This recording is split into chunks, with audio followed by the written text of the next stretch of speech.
Salam Merah Putih.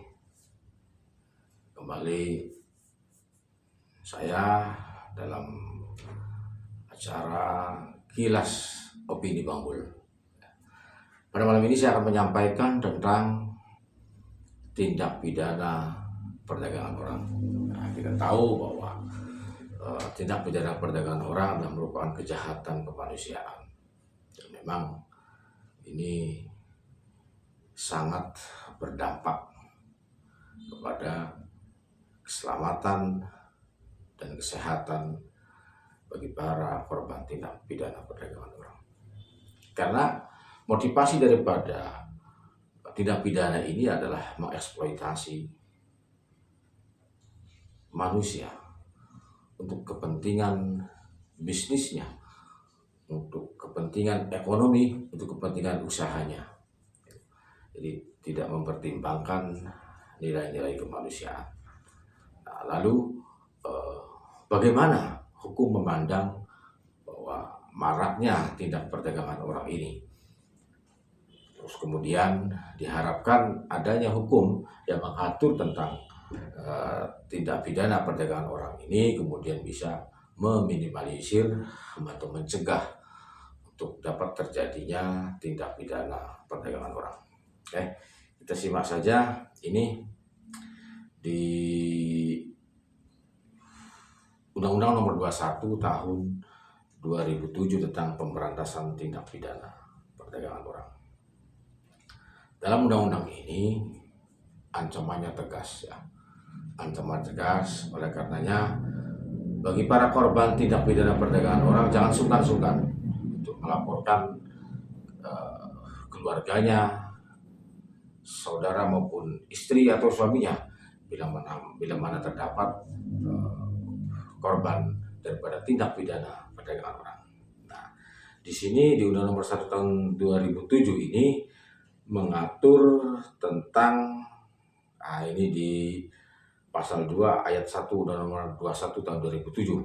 Setiap orang yang melakukan perekrutan, pengangkutan, penampungan, pengiriman, pemindahan atau penerimaan seseorang dengan ancaman kekerasan, penggunaan kekerasan, penculikan, penyekapan, pemalsuan, penipuan, penyalahgunaan kekuasaan atau posisi rentan, penjeratan utang atau memberi bayaran atau manfaat, walaupun memperoleh persetujuan dari orang yang memegang kendali atas orang lain untuk tujuan mengeksploitasi orang tersebut di wilayah negara kesatuan Republik Indonesia, dipidana dengan pidana penjara paling singkat 3 tahun dan paling lama 15 tahun.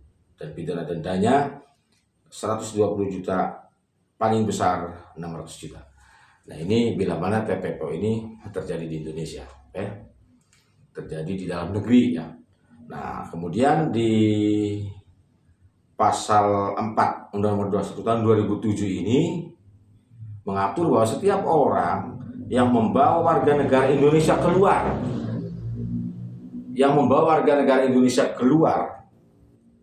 wilayah negara Republik Indonesia dengan maksud untuk dieksploitasi di luar wilayah negara Republik Indonesia, dipidana dengan pidana penjara paling singkat 3 dan paling lama 15 tahun dan pidana denda paling sedikit 120 juta dan paling banyak 600 juta.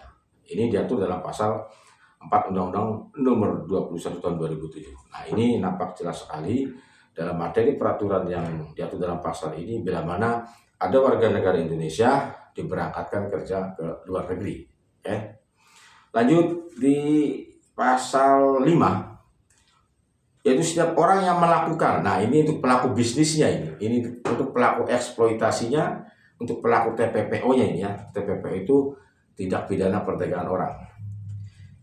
Setiap orang yang melakukan pengangkatan anak dengan menjanjikan sesuatu atau memberikan sesuatu dengan maksud untuk dieksploitasi, dipidana dengan pidana penjara paling singkat 3 tahun dan denda paling lama 15 tahun.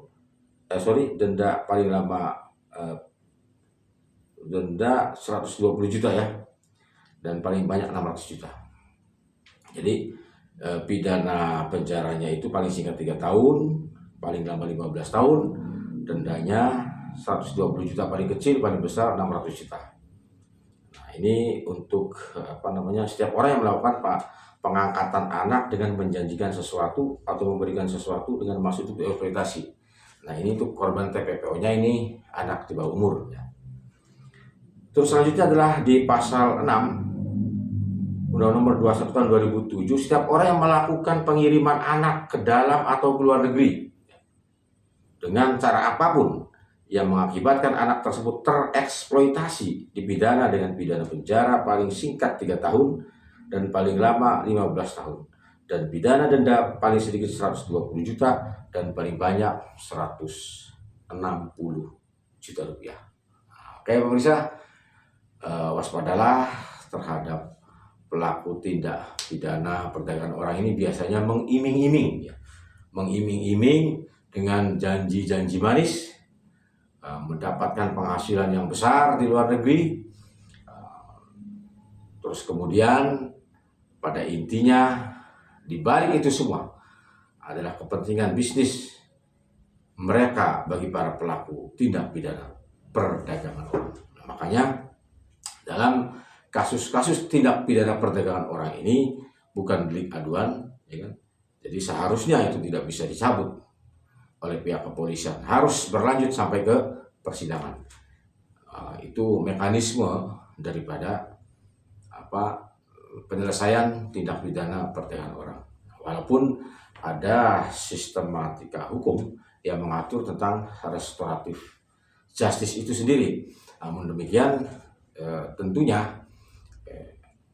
pada prinsipnya bahwa bila mana terjadi tindak pidana perdagangan orang di sekitar kita atau menimpa pada orang-orang yang kita cintai, keluarga kita, saudara kita, kawan kita jangan sungkan-sungkan untuk melaporkan tindak pidana perdagangan orang ini pada pihak berwajib agar kiranya dapat diberikan sanksi yang tegas dengan ancaman yang tegas dan denda yang tinggi, sehingga kemudian bisa meminimalisir atau mencegah terjadinya tindak pidana perdagangan orang. Salam.